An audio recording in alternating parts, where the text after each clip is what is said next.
എല്ലാവർക്കും സ്വാഗതം. ഈ റിവ്യൂ ഇഷ്ടപ്പെടുവാണെങ്കിൽ ഒന്ന് ലൈക്ക് ചെയ്തും സബ്സ്ക്രൈബ് ചെയ്തും സപ്പോർട്ട് ചെയ്യണേ. ഇന്ന് പത്തരമാറ്റിൻ്റെ എപ്പിസോഡ് വന്നിട്ടില്ല. നമുക്ക് ഈ പുഴയും കിടന്ന എന്ന സീരിയലിൻ്റെ ഒരു കുട്ടി റിവ്യൂ കേൾക്കാം. അപ്പോൾ കാവേരി ആകെ സങ്കടത്തോടെ ഓരോ വിഷമങ്ങൾ പറയുക കേട്ടോ. അച്ഛനുണ്ടായിരുന്നത്തെ ആ സമയത്തെ പറ്റി ഇങ്ങനെ പറഞ്ഞ് കരയുമ്പം വിനോദ ആശ്വസിപ്പിക്കുന്നുണ്ട്. ഇനി ഇങ്ങനെ കരഞ്ഞിരുന്നിട്ട് കാര്യമില്ല, അച്ഛൻ മരിച്ചു എന്നത് ഒരു യാഥാർത്ഥ്യമാണ്, അതിനെ ഉൾക്കൊള്ളാൻ പഠിക്കണം, അതിനെ ഉൾക്കൊണ്ടുകൊണ്ട് മുന്നോട്ട് ജീവിക്കണം. കുറേ കാലം കഴിയുമ്പം പഴയതുപോലെ നമ്മുടെ ജീവിതം പഴയതുപോലെ തന്നെ ആകും എന്നൊക്കെ പറയുമ്പം കാവേരി ചോദിക്കുന്നുണ്ട്, അച്ഛനെ മറന്നിട്ട് ജീവിക്കാൻ പറ്റുമോ എന്ന്.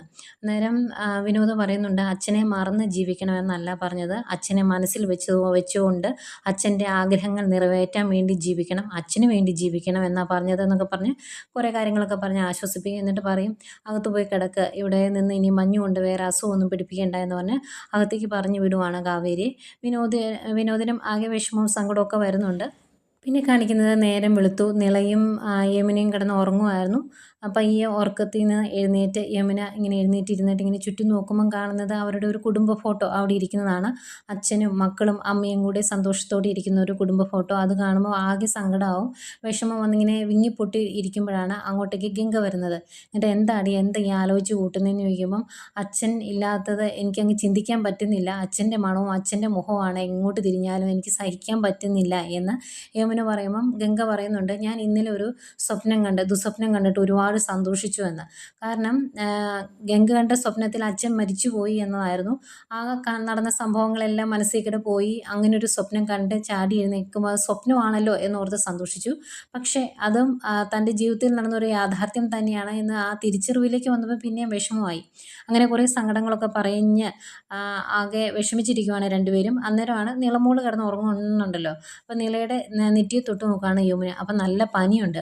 അന്നേരം ഞാൻ അമ്മയെ പോയി വിളിക്കട്ടെ എന്ന് പറയുമ്പോൾ ഗംഗ പറയും, വേണ്ട, അമ്മ ആകെ വിഷമിച്ചിരിക്കുക, ഇത് നമുക്ക് സോൾവ് ചെയ്യാവുന്ന പ്രശ്നമല്ലേ ഉള്ളൂ, നീ ഒരു കാര്യം ചെയ്യ്, ഇത്തിരി ചുക്ക് കാപ്പി ഇട്ടുകൊണ്ട് പോവാം, ഞാൻ മോളുടെ അടുത്ത് ഇരിക്കാമെന്ന് പറയും.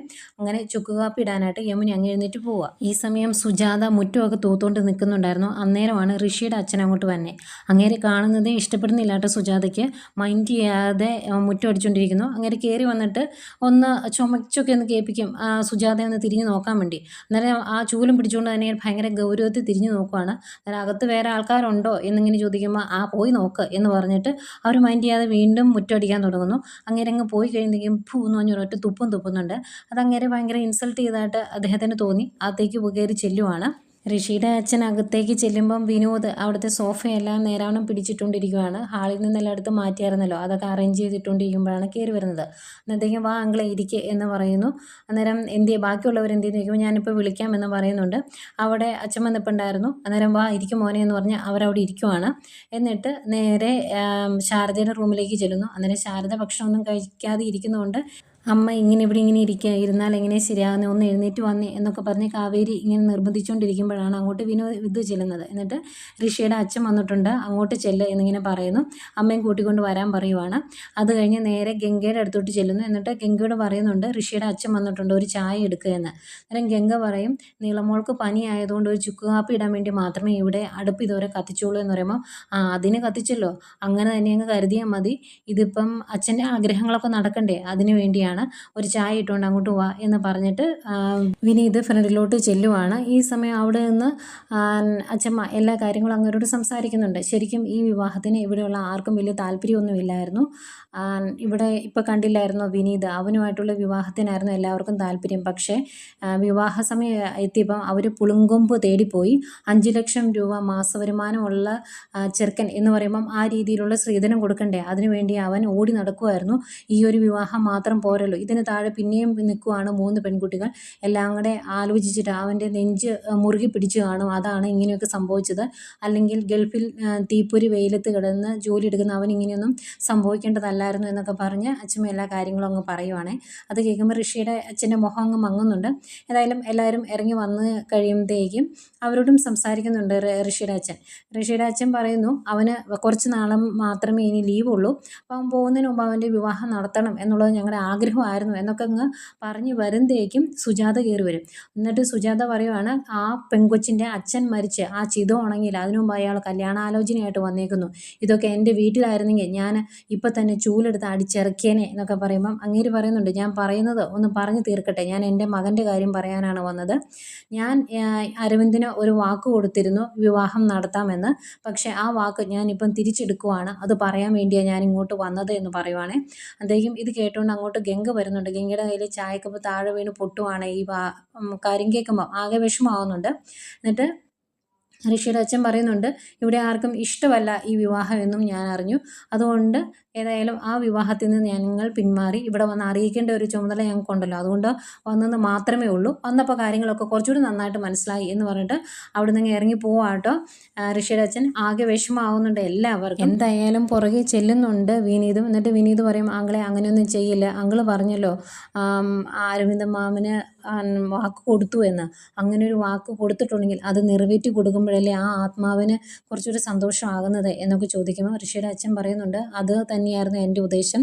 ഇവിടെ വന്ന് എല്ലാം ഒന്നുകൂടെ പറഞ്ഞ് ഉറപ്പിക്കാൻ വേണ്ടിയാണ് ഞാൻ ഇങ്ങോട്ട് വന്നത്. പക്ഷേ ഇവിടെ വന്നപ്പം എനിക്ക് അതത്ര ശരിയല്ല എന്ന് തോന്നി.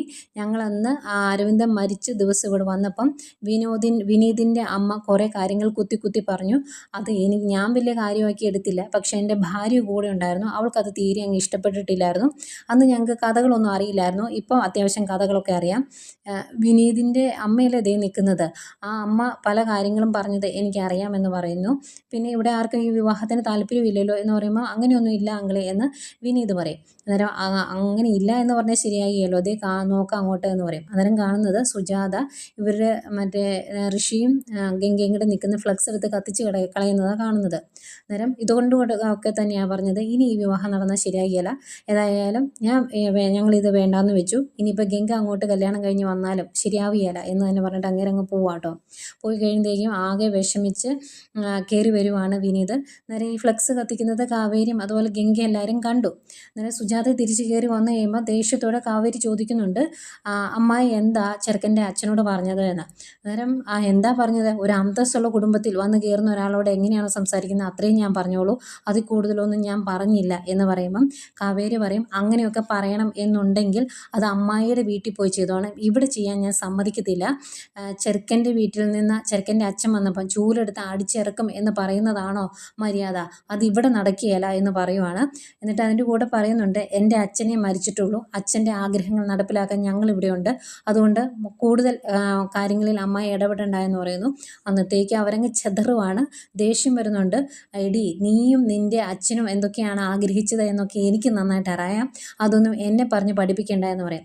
എന്നിട്ട് അച്ഛമ്മയോട് വന്ന് ചോദിക്കുന്നുണ്ട്, ഒരു കാര്യം ഞാൻ നിങ്ങളോട് തുറന്നു ചോദിക്കുവാണ്, നിങ്ങളിവിടെ നടന്ന കാര്യങ്ങളൊക്കെ കണ്ടല്ലോ, എൻ്റെ കൂടെ വരുന്നുണ്ടോ ഇല്ലയോ എന്ന് എനിക്കിപ്പോൾ അറിയണമെന്ന് പറയും. അന്നേരം അച്ഛമ്മ പറയും, എൻ്റെ മകൻ്റെ മണവും ആത്മാവും ഒക്കെ ഈ വീട്ടിലുണ്ട്, അതുകൊണ്ട് ഞാൻ ഇവിടം വിട്ട് വരില്ല എന്ന് പറയുമ്പം, എങ്കിൽ നിങ്ങളൊന്ന് കേട്ടോ, കുറേ കഴിയുമ്പം ഒന്ന് കിടന്നുറങ്ങാൻ അടുക്കള ചായപ്പെങ്കിലും തരുമോ എന്ന് ചോദിച്ച് നിങ്ങൾ അങ്ങോട്ട് വന്നേക്കരുത്, ഞാൻ ഇതിനു മുമ്പ് പറഞ്ഞതെല്ലാം അറം പറ്റിയിട്ടുണ്ട്, ഇതും അറം പറ്റരുത് എന്ന് ഞാൻ പ്രാർത്ഥിക്കുവാണ് എന്നൊക്കെ പറഞ്ഞിട്ട് പോകാൻ തുടങ്ങുകയാണ്. അതിനു മുമ്പ് കാവേരിയോട് ഇത്രയും കൂടെ പറയുന്നുണ്ട്, നീ നോക്കിക്കൂടി, നീ എൻ്റെ മുമ്പിൽ വന്ന് നെഞ്ചത്തടിച്ച് കരയുന്ന അവസ്ഥ ഉണ്ടാകും, ഇത് ഈ പറയുന്നത് സുജാതയാണ് എന്ന് പറഞ്ഞിട്ടങ്ങ് ഇറങ്ങിപ്പോകുന്നു. ഇതൊക്കെ കേട്ട് ആകെ വിഷമിച്ച് നിൽക്കുവാണ് ശാരദയും ബാക്കിയുള്ളവരും. ഇത്രയൊക്കെ കാണിച്ചുകൊണ്ടാണ് ഇന്നത്തെ എപ്പിസോഡ് അവസാനിക്കുന്നത്.